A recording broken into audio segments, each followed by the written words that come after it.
चलो आज का जो टॉपिक है हमारा वो है magnetic field due to circular coil. ठीक है ना, magnetic field due to circular coil. और हम लोग बहुत फास्ट मेथड में न्यूमेरिकल्स देखते हैं। फास्ट मेथड हमारा इसलिए है क्योंकि हम चाहते हैं कि आपका न्यूमेरिकल का स्पीड, आपके भी सॉल्व करने का न्यूमेरिकल का स्पीड जो है वो बढ़ जाए। ठीक है, इसलिए हमारे ये जो हम सीरीज चला रहे हैं ना, वो स्पेशली नीट एग्जामिनेशंस के पॉइंट ऑफ व्यू से इसका एक ही मोटो है कि 2 मिनट में आपका नूडल्स बने न बने, न्यूमेरिकल जरूर बनना चाहिए और वो भी सही बनना चाहिए। ये हमारा मोटो है और इसी को दिमाग में लेकर हम लोग आगे बढ़ते हैं। चलो अब यहाँ देखो, ये जो सर्कुलर कॉइल है इसमें करंट कितना है, I है ना। इस सर्कुलर कॉइल का रेडियस आप कंसीडर कर लीजिए कितना, कैपिटल R। रेडियस आप कंसीडर कर लीजिए कितना, कैपिटल R। और सर्कुलर कॉइल के सेंटर से एक एक्सिस पास किया, उस एक्सिस पर कोई पॉइंट है P और जिस पॉइंट का डिस्टेंस सेंटर से x है, तो मैग्नेटिक फील्ड का फॉर्मूला ये होगा μ0I_r² 2 into r² plus x² to the power 3/2 एक कॉइल के लिए। अगर n कॉइल्स रहे या n number of turns of coil रहे, अगर ये एक कॉइल के लिए ये हालत है, अगर ऐसा n coils, n number of coils same current के डायरेक्शन के साथ ओवरलैप रहे, यहीं पर रख दे, तो तब फार्मूला हो जाएगा, इसी में n से मल्टीप्लाई कर देंगे, कुछ नया नहीं होगा। और अगर सर्कुलर आर्क है जिसका दोनों एंड इस आर्क के सेंटर पर थीटा एंगल बना रहा है, तो मैग्नेटिक फील्ड का फार्मूला ये हो जाएगा μ0I/2r इंटू θ/2π।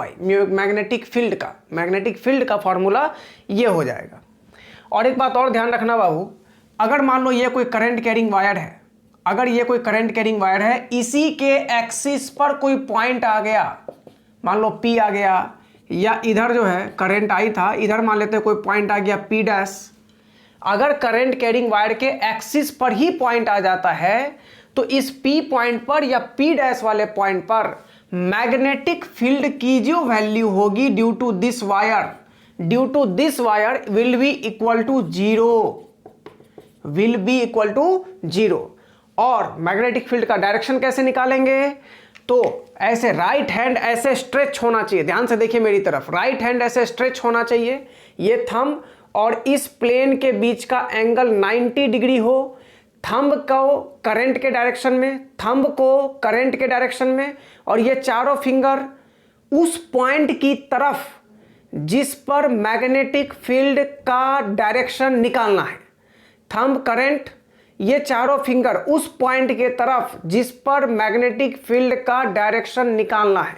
सपोज ये करंट है, यहां मान लेते हैं हम पॉइंट है A, हमको बोला कि इस स्ट्रेट वायर के कारण इस पॉइंट A पर मैग्नेटिक फील्ड का डायरेक्शन बताओ।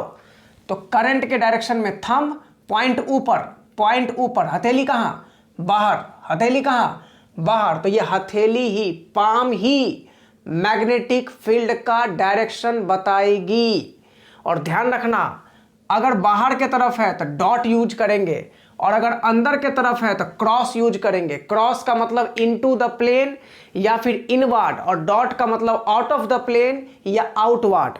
Now we are going to solve the numericals on the basis of this formulas. Let's start. Section by section solve करेंगे हम लोग, क्लियर है। इस तरह के क्वेश्चन को सॉल्व करने का सबसे बढ़िया टेक्निक होता है बाबू, सेक्शन बाय सेक्शन सॉल्व करिए।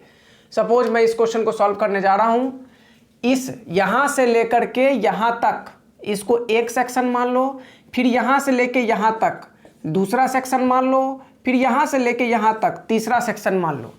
तो पहला और तीसरा जो वायर है उसके एक्सिस पर ही ये पॉइंट O आ गया, तो मैग्नेटिक फील्ड ड्यू टू पहला सेक्शन और मैग्नेटिक फील्ड ड्यू टू तीसरा सेक्शन, ये दोनों इक्वल होंगे, और इक्वल कितना होगा, तो 0 होगा। मतलब इस दोनों वायर के एक्सिस पर ही ये पॉइंट है, इसीलिए इस दोनों वायर के कारण इस पर्टिकुलर पॉइंट पर कोई मैग्नेटिक फील्ड की वैल्यू नहीं होगी। दूसरे पर निकालते हैं, दूसरे सेक्शन पर फॉर्मूला है μ0I/2r इंटू θ/2π। तो इसका दोनों एंड, ये जो सेमी सर्कल है, आप यहां ध्यान से देखिए, ये सेमी सर्कल का सेंटर, तो ये दोनों एंड मिलकर के 180 degree, it means pi angle का फॉर्मेशन किया।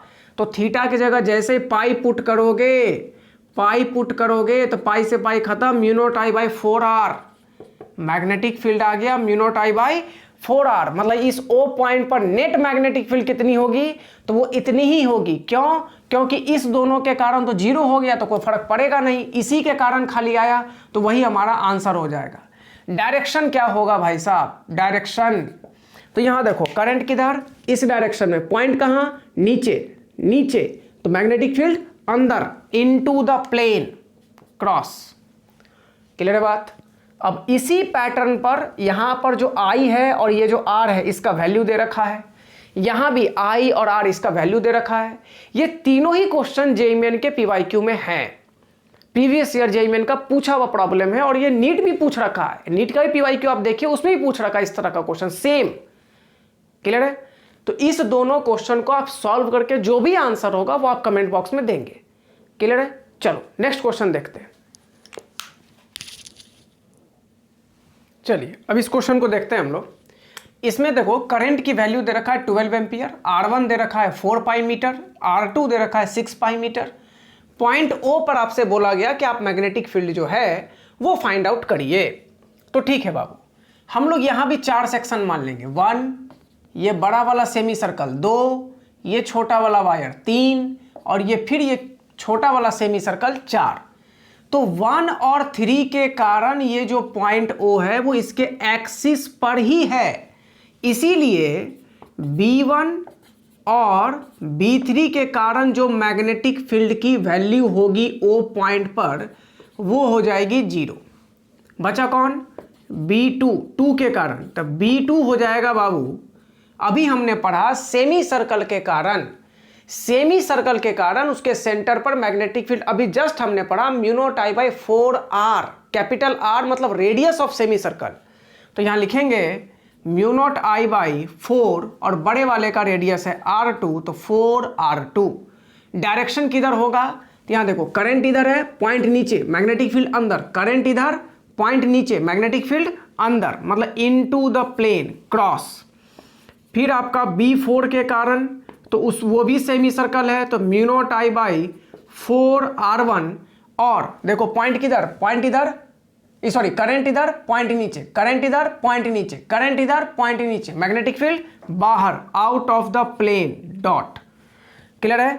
तो जब आपको B नेट निकालने के लिए बोला जाएगा तो आप कर देंगे B4 माइनस B2, और जो आएगा वही आपका आंसर हो जाएगा।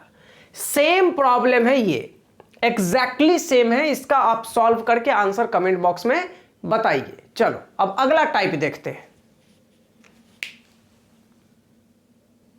चलिए अब ये क्वेश्चन देखो, ये दोनों भी आपका जेई का पूछा हुआ क्वेश्चन है, PYQ प्रीवियस ईयर क्वेश्चन है। एक मैं सॉल्व करूंगा और एक आपको खुद करना है, आंसर कमेंट बॉक्स में बताना है। चलो अब यहां देखो, ये 2 सर्कुलर कॉइल है, एक सर्कुलर कॉइल ऐसा है तो दूसरा ऐसा है, मतलब एक वर्टिकल दूसरा हॉरिजॉन्टल। अब ध्यान से सुनना मेरी बात को। तो सर्कुलर कॉइल के कारण कॉइल के सेंटर पर जो मैग्नेटिक फील्ड होता है उसका फॉर्मूला होता है mu naught I by 2r। Circular coil के कारण उसके सेंटर पर, खुद के सेंटर पर जो मैग्नेटिक फील्ड का फॉर्मूला होता है वो होता है mu naught I by 2r। अब ध्यान से सुनना, इस पॉइंट O की बात करता हूं मैं। अब इस पर मान लेते हैं इसको कॉइल नंबर 1, इसको मान लेते हैं कॉइल नंबर 2। दोनों के कारण मैग्नेटिक फील्ड का डायरेक्शन देखेंगे पहले, और तब देखेंगे कि कैसे उसका नेट मैग्नेटिक फील्ड निकाला जाए। लेकिन इस बात का आप ध्यान रखें कि मैग्नेटिक फील्ड वेक्टर क्वांटिटी है, तो वेक्टर का कॉन्सेप्ट इसमें अप्लाई हो सकता है, करेंगे, जरूरत पड़ेगा तो करेंगे।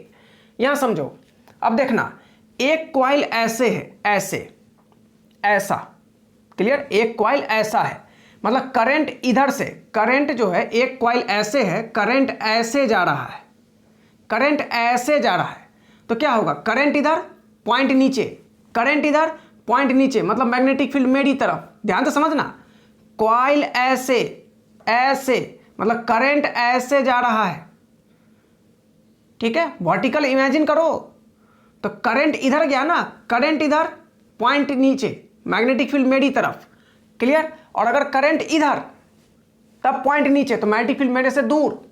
तो क्वेश्चन में करंट इधर जा रहा है, इधर मतलब इस डायरेक्शन में। इस कॉइल को ऐसे निकाल करके और ऐसे कर दो, इस कॉइल को ऐसे निकाले और निकाल करके ऐसे कर दो, तो करंट इधर गया ना, करंट इधर, पॉइंट नीचे।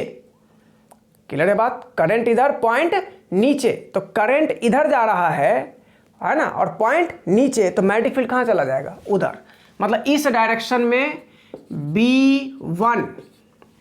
क्लियर है? हाँ, अब करंट ऐसा, कॉइल ऐसा, मतलब करंट इधर से जा रहा है, इधर से, तो करंट इधर, पॉइंट इधर, मैग्नेटिक फील्ड ऊपर, ये B2। अब एक बात बताओ, दोनों में करंट सेम है, दोनों में रेडियस सेम है, तो दोनों के कारण मैग्नेटिक फील्ड भी यही होगा, चेंज नहीं होगा। और दोनों मैग्नेटिक फील्ड 90 डिग्री पर, वेक्टर क्वांटिटी 90 डिग्री पर, तो जो रिजल्टेंट आएगा वो आ जाएगा बी नेट। और जब दो वेक्टर परपेंडिकुलर होता है तो उसका रिजल्टेंट निकालने के लिए दोनों वेक्टर का स्क्वायर ऐड स्क्वायर रूट, दो वेक्टर या तीन वेक्टर अगर आपस में परपेंडिकुलर हैं तो सबका स्क्वायर करके, जोड़ करके स्क्वायर रूट कर दो, तुम्हारा net magnetic field, net magnitude of vector, resultant vector जो भी बोलिए आप, वो आपको निकल जाएगा।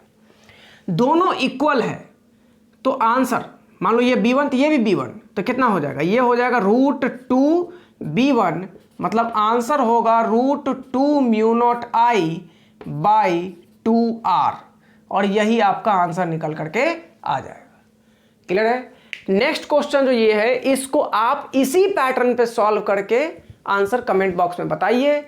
अगले क्लास में हम लोग जब चार्ज पार्टिकल मैग्नेटिक फील्ड में सर्कुलर मोशन करता है या मोशन करता है, तब उसके रेडियस का, उस पर लगने वाले फोर्सेस का, अलग अलग तरह के पाथ का, time period, work done, frequency, इन सब से रिलेटेड क्वेश्चन नेक्स्ट क्लास में हम लोग करेंगे। Okay, thank you very much.